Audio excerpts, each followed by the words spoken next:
Hello everyone, welcome to KV teachers guild. So बच्चों, ये है second part 8th class civics के 5th chapter understanding marginalisation का। So part 1 में हमने आदिवासीज के मार्जिनलाइजेशन को डिस्कस किया। अभी नेक्स्ट टॉपिक है minorities and marginalisation. In unit 1 you read that constitution provides safeguards to religious and linguistic minorities as a part of our fundamental rights. Unit 1 में हमने फंडामेंटल राइट्स को डिस्कस किया था। 6 fundamental rights थे, जिनमें से एक था right to freedom of religion, कि सभी इंडियन सिटीजन्स फ्री है, वो किसी भी रिलीजन को मान सकते हैं, प्रैक्टिस कर सकते हैं, प्रोपेगेट कर सकते हैं। दूसरा था कल्चरल एंड एजुकेशनल राइट्स, जिनमें प्रोटेक्शन दी गई थी of language and culture to minorities. तो जो हमारा कॉन्स्टिट्यूशन है वो सेफगार्ड प्रोवाइड कराता है फंडामेंटल राइट्स के थ्रू कुछ रिलीजियस एंड लिंग्विस्टिक माइनॉरिटीज़ को, मतलब कुछ लैंग्वेजेस जिनको बोलने वाले लोग कम हैं, कुछ रिलीजन्स जिनको मानने वाले लोग कम हैं, उनको वो प्रोटेक्ट करता है। Why do you think these minority groups have been provided these safeguards? आपको क्या लगता है क्यों इनको सेफगार्ड की ज़रूरत है, प्रोटेक्शन की ज़रूरत है? The term minority is most commonly use to refer to communities that are numerically small in relation to the rest of the population. Generally हम लोग माइनॉरिटी उनको बोलते हैं जो नंबर्स में कम है। However it is a concept that goes well beyond numbers. लेकिन जो माइनॉरिटी का कॉन्सेप्ट है वो नंबर्स से बहुत परे हैं, और भी बहुत सारे फैक्टर्स हैं जो मेजर रोल प्ले करते हैं किसी कम्युनिटी को माइनॉरिटी बनाने में। It encompasses issues of power. जब माइनॉरिटी की बात होती है तो पावर का इशू होता है, वो लोग कम पावरफुल है। एक्सेस टू रिसोर्सेज का एक्सेस उनके पास नहीं है, और कुछ सोशल और कल्चरल डायमेंशंस भी होती है। जैसा कि यूनिट 1 में हमने देखा, इंडियन कॉन्स्टिट्यूशन रिकॉग्नाइज करता है कि जो कल्चर ऑफ मेजॉरिटी है वो इन्फ्लुएंस करती है किस तरीके से सोसाइटी चलेगी और गवर्नमेंट कौन सी बनेगी, माइट एक्सप्रेस देमसेल्व्स। क्योंकि इंडिया में डेमोक्रेसी है, गवर्नमेंट वोटिंग से बनती है।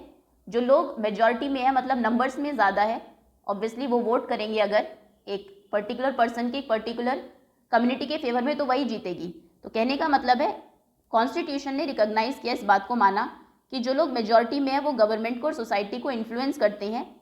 तो इस केसेस में, in such a case, size can be a disadvantage. जो नंबर्स में कम है लोग, ये उनके लिए एक डिसएडवांटेज है, and lead to marginalisation of a relatively smaller communities.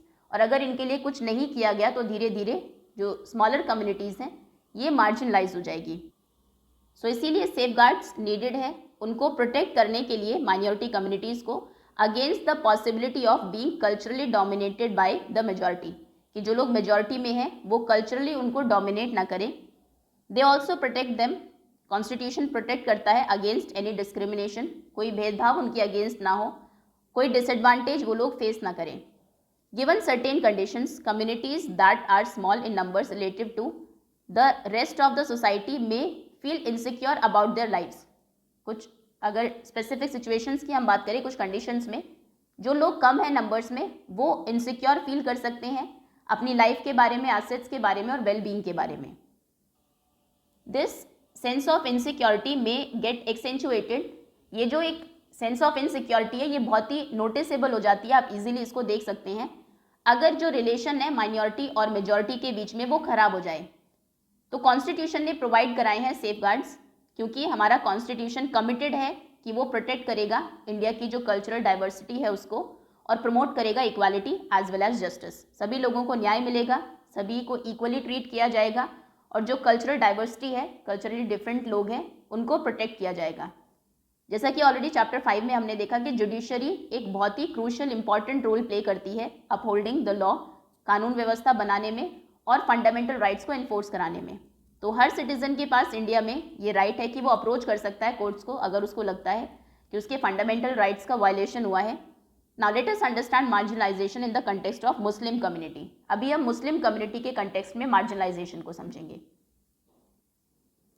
According to 2011 census, 2011 में जो सेंसस जनगणना हुई थी उसके अकॉर्डिंग मुस्लिम 14.2% है इंडिया की पॉपुलेशन में, तो and are considered to be marginalised community in India today. और आज उनको मार्जिनलाइज समझा जाता है because in comparison to other communities, दूसरे कम्युनिटीज़ के कंपैरिजन में they have over the years been deprived of the benefits of socio economic development. क्योंकि सोशो इकोनॉमिक डेवलपमेंट के बेनिफिट से वो डिप्राइव्ड रहे हैं, वो चांसेस उनको नहीं मिले डेवलप होने के सोशली और इकोनॉमिकली।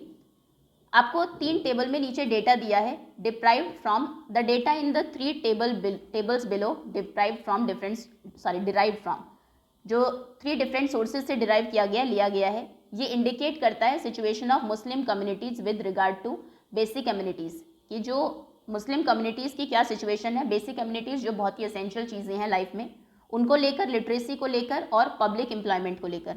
टेबल अभी हम रीड करेंगे और आपको बताना है कि आप क्या सोचते हैं कि these table tell us about the socio economic status of Muslim community के सोशो इकोनॉमिक स्टेटस के बारे में। So access to basic communities क्या है? पक्का हाउस, रहने के लिए घर है या नहीं, इलेक्ट्रिसिटी है या नहीं, टैप वाटर है या नहीं। यहाँ पर आपको रिलीजियस कम्युनिटीज़ के नाम दिए हैं। हिंदूज़ में 65.4% लोगों के पास पक्का हाउस है, मुस्लिम्स में 63.8, क्रिश्चियंस में 69 और सिख्स में 91.3। तो सिख्स को भी आप कह सकते हो नंबर्स में कम है, लेकिन इनको माइनॉरिटी नहीं माना जाता क्योंकि ये सोशली और इकोनॉमिकली डेवलप्ड है। तो कहने का मतलब है सिर्फ नंबर्स में कम होने से कोई कम्युनिटी माइनॉरिटी में नहीं आ जाती है। तो सिख्स के पास सबसे ज़्यादा है पक्का हाउस सिख कम्युनिटी में, और सबसे कम है अगेन मुस्लिम्स में। इलेक्ट्रिसिटी की अगर हम बात करें 75, हिंदूज 67, यहाँ पर भी सबसे कम इनके पास है। टैप वाटर की बात करें 43, सिर्फ 35% मुस्लिम्स कम्युनिटी में लोग टैप वाटर को एक्सेस कर पाते हैं, 48 एंड 49। ये okay Indian human development report 2011 के अकॉर्डिंग है।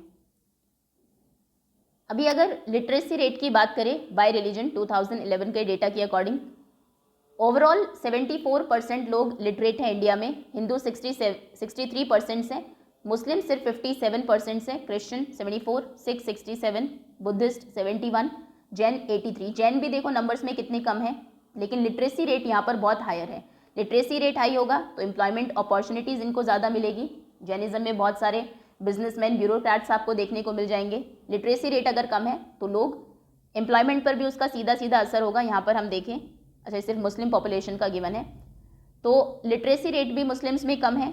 उसके बाद public employment of Muslim percentage, population 2006 की रिपोर्ट है, 11 के सेंसस से पहले। तो उस टाइम पर जो पॉपुलेशन थी मुस्लिम्स की 13.5% थी।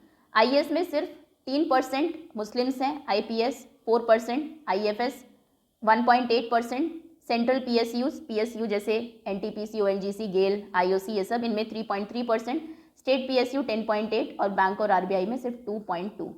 सो इन सभी डेटा से हमें पता लगता है कि इकोनॉमिकली और सोशली जो डेवलप होने के चांसेस हैं मुस्लिम्स को बहुत कम मिले हैं। बेसिक कम्युनिटीज़ उनके पास नहीं है, लिटरेट नहीं है, एम्प्लॉयमेंट नहीं है। Recognising that Muslims in India were lagging behind in terms of various development indicators, जो डिफरेंट डेवलपमेंट के इंडिकेटर्स होते हैं उनमें मुस्लिम्स बहुत पीछे रह गए हैं। तो इसको ध्यान में रखते हुए गवर्नमेंट ने एक हाई लेवल कमेटी सेटअप की 2005 में, जिसके चेयरमैन थे chaired by justice Rajendra सचार।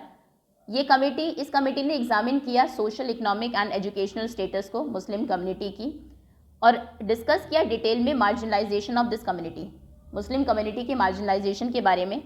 It suggests that on a range of social, economic and educational indicator, the situation of Muslim community is comparable to that of other marginalized communities like scheduled caste and scheduled tribe।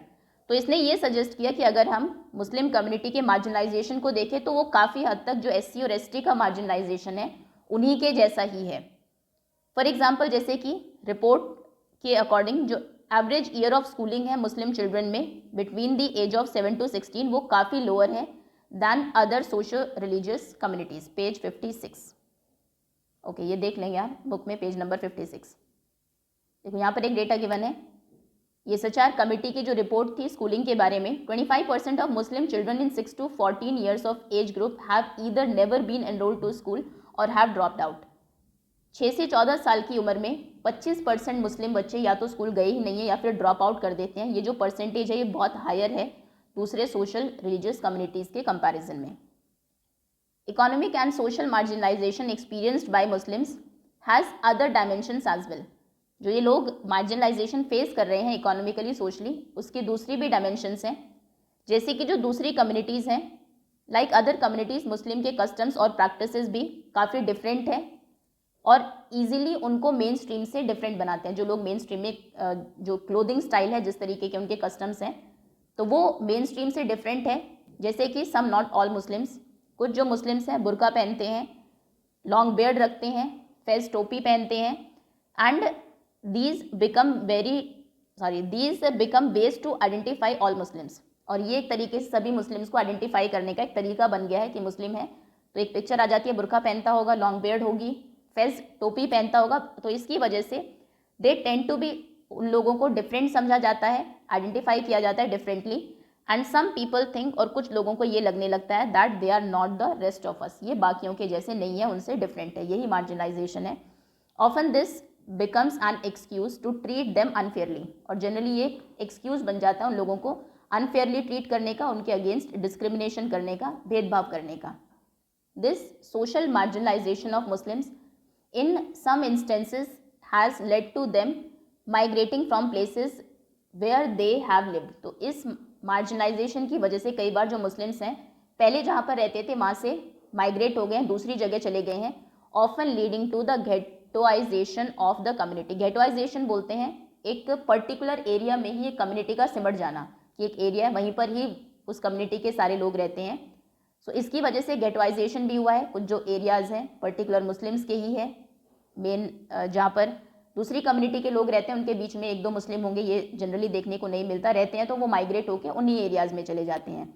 Sometimes this prejudice lead to hatred and violence. कई बार ये जो prejudice है इसकी वजह से उन लोगों के मन में हेट्रेड की भावना आती है और फिर वायलेंस होती है।